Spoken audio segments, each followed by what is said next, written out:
Good day, ladies and gentlemen, and welcome to a video that I'm doing on holiday, so I've not had any time at all to come up with a witty one-liners to the intro. Oh wait, otherwise known as a Warframe video. That's right, ladies and gentlemen, it may not be apparent by that little bit of an intro, but I am actually on holiday right now. But being the typical British person that I am that doesn't know when to take a hint, I'm still doing content, because someone's got to, I suppose. But today, I thought what better kind of easy content to make than making a general how-to and buyer's beware guide to Baro kiteer. Now, keeping in mind that this video is going to be using footage from Tennocon Baro kiteer, but this video is aimed at being a generalized buyer's guide towards Baro kiteer, which you can then take to any other time that Baro kiteer arrives and judge your merry wits about whether you actually want to buy something or not. Now, very briefly, Baro kiteer is a lovely vendor. This dude, this man, this myth, this absolute meme comes around every 2 weeks to a random relay, generally in the earlier stages of the game. And when he comes along, he brings with him a random assortment of wares, ranging from primed mods, prisma items, cosmetics, beacons of all sorts, and sometimes the most random garbage you'll ever see on the planet. Some of this you'll want, some of this you won't, and some of this will actually make a meaningful impact to the way you play the game. Though suffice to say, it's all worth getting at some degree. But I want to help alleviate and help elaborate upon methods that you can look at his wares and decide what is more relevant and what's going to serve the purpose more for your current experience of the game. Keeping in mind that this is all, of course, very subjective based on where you are in the game, but if nothing else, if I can help even one person with the general ideology of what to do with this weird, void-traveling individual, then hey-ho, my job has been served, I feel. Now, I'm going to cover a couple quick basics, some of which I did cover in my ducat farming video, which is very complementary to this, as you're going to need to know about how to farm ducats to be able to pay for Baro kiteer's wares. I just want to go over some of the quick basics that you need to know before you start buying. Number one is the fact that Baro kiteer only trades in the weirdest of items known as ducats. These are obtained by trading in prime items to the vendor relay thing. Yes, there's a technical word for it. I believe they're called terminals that are on the relay, usually quite close to Baro kiteer. This is a place you can trade in prime items for ducats. Depending on the rarity, depending on what item it is you trade, will depend on the amount of ducats you get. But for more information about that, I'd recommend focusing on my ducat farming guide, because that will go into a lot more detail and a lot more relevancy for that sort of notation. Secondly, in the normal state, Baro kiteer will only bring a set amount of items. He will bring with him some primed mods, he'll bring with him some weapons, ranging from prisma weapons and other such like, to cosmetics and even beacons, and even some relics here or there as well. If you want to get access to absolutely everything, you either have to wait for the rotation to come every 2 weeks, or if you buy the digital Tennocon pack, you get access to the quote-unquote Tennocon Baro kiteer, which is where he brings absolutely everything that he's had for sale up until that point. So that's kind of just to make sure you know when to start farming those ducats to prepare for his arrival. Also noting with his arrival, you will see his icon floating across the screen about a day or so before he actually arrives at the relay he's planning to be at. That way you know where and when he's going to be. So as we said, we're going to use the Tennocon Baro kiteer version just to go through every single possible opportunity of item you'll have here. But to make things a bit easier, rather than just going through the entire list and boring your socks off, what we'll do is we will go through each category and designate items which are definitely of more importance and more relevancy, as well as also my personal suggestions as to what you want to focus on. Now, in my eyes, and probably the most important of all the things that he brings, are the mods. Now, he comes with a bunch of prime mods and some stance mods and some 60/60 status mods and some other miscellaneous mods. But the ones you absolutely want to prioritize above all else are the primed mods. These are by far and away the #1 priority in this category. The reason being is because Baro kiteer is near enough the only way in the entire game, unless you buy them from other people, to get these primed mods. There are some ways you can get others from the daily login rewards and such like, but this is the most consistent way. And with this, you want to take your mindset to the priority of mods you're actually using. Now, in this category, you'll have things like primed target cracker, which is your pistol crit damage mod, or for example, your primed reach, which is your melee range mod, only in prime variant, and such like. So you have a lot of mods that you probably already have access to, but instead, they're in their prime variant. meaning they have much higher base stats and will be able to be leveled much higher. But vicariously, that also then means they're going to be more expensive to level as well.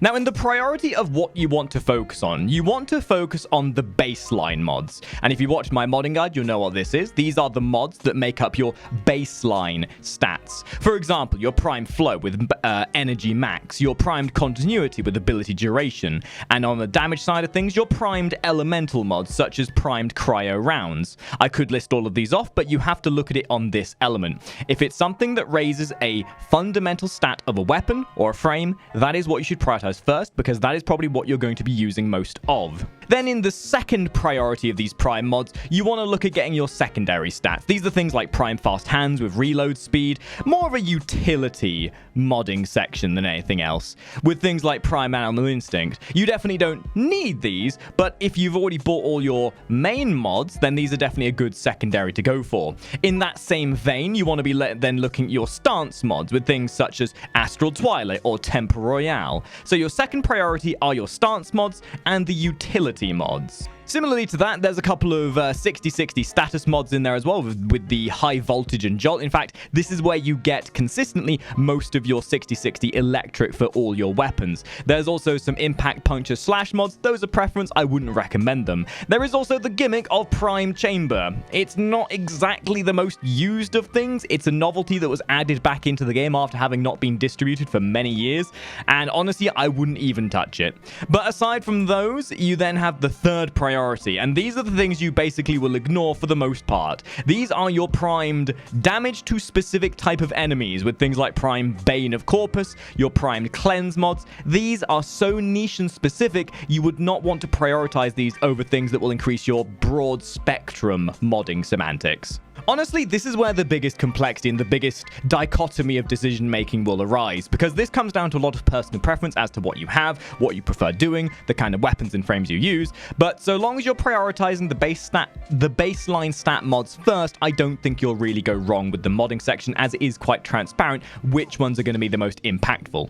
Now, the appearance tab is quite transparent as to what it is. It's a tab that gives a lot of cosmetics and a lot of funky looking fashion frame. Now, I cannot tell you what to buy here. Fashion frame is subjective. It's something that you have to make out for yourself. But if I could recommend a couple of suggestions here, which I think are absolutely amazing, I would absolutely recommend the Kiteer Presence, the Kiteer Ephemera, the Kiteer Sekara, and the Kiteer armor plating and Sindana. These are definitely some of the more visceral and visually appealing ones, but then you have things like such as the immortal skins, which are usually worth a good amount of platinum and you look pretty fancy on some of those baseline frames. You've got some sigils, you've got some other cosmetics for your pets, and again, of course, you've got some other miscellaneous things for your operator and weapons. And of course, with all of this, you kind of have to take preference as to what you want. These are usually relatively cheap, but it's not something worth spending your ducats on if you don't have the more needed items from the weapons and the modding section.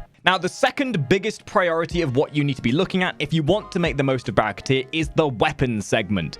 If nothing else, this can be used as a checklist of items that you can obtain to increase your mastery.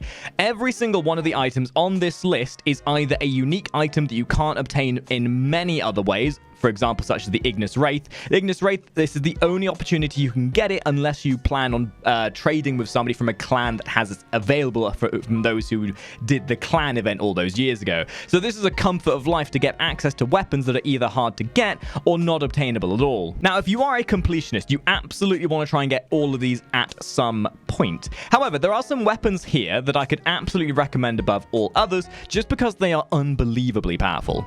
My biggest recommendation here is the Prisma Gorgon. And you might be thinking, but Makari, the Gorgon's a terrible weapon.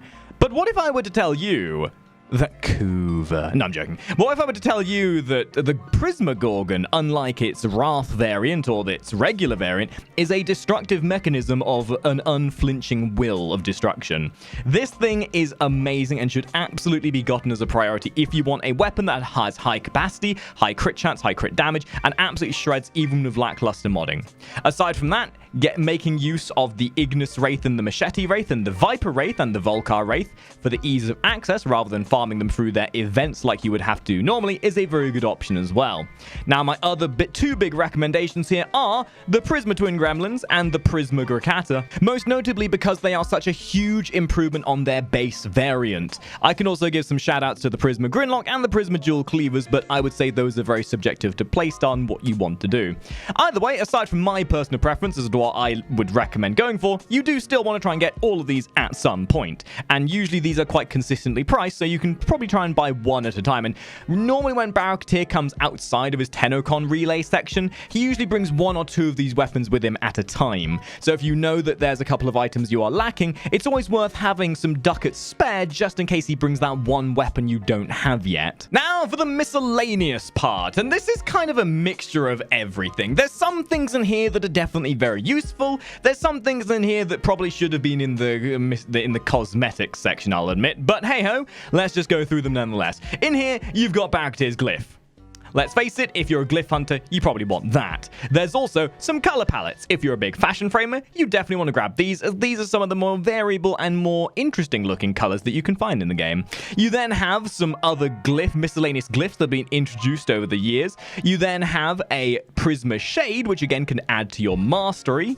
And in my eyes, probably the biggest impactful thing in this segment are the boosters. This is one of the only opportunities in the game, other than doing your sorties, that allows you to get boosters without necessarily incurring a platinum cost. You can get 3-day resource booster, mod drop chance booster, credit booster, and affinity booster from this.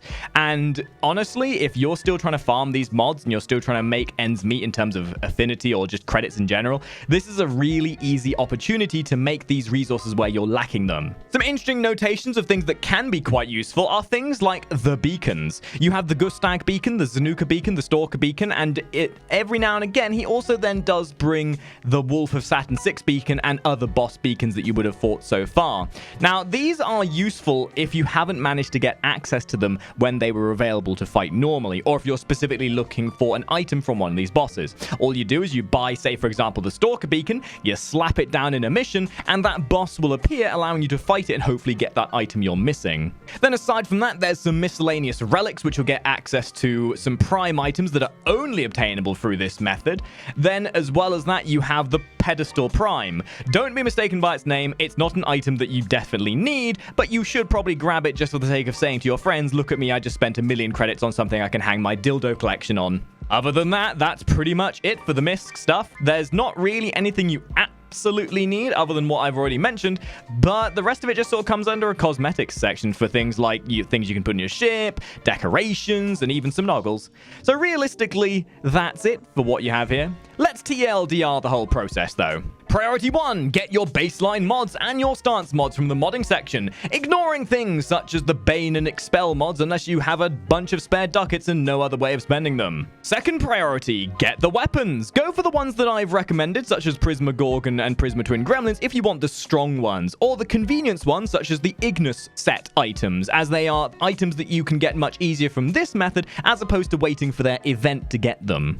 Once you have looked at those two tabs, go to the MISC tab and look for the more convenient items such as the mod boosters or the relics you may not have, as well as also the Prisma Shade and any other items that may seem of use to you, such as the Spectres or the Sands of Inaros quest blueprint if you've yet to do that. As there is something to be noted here that the Sands of Inaros blueprint does only come from Baro kiteer, so if you're looking to get regular Inaros, then that's what you got to do.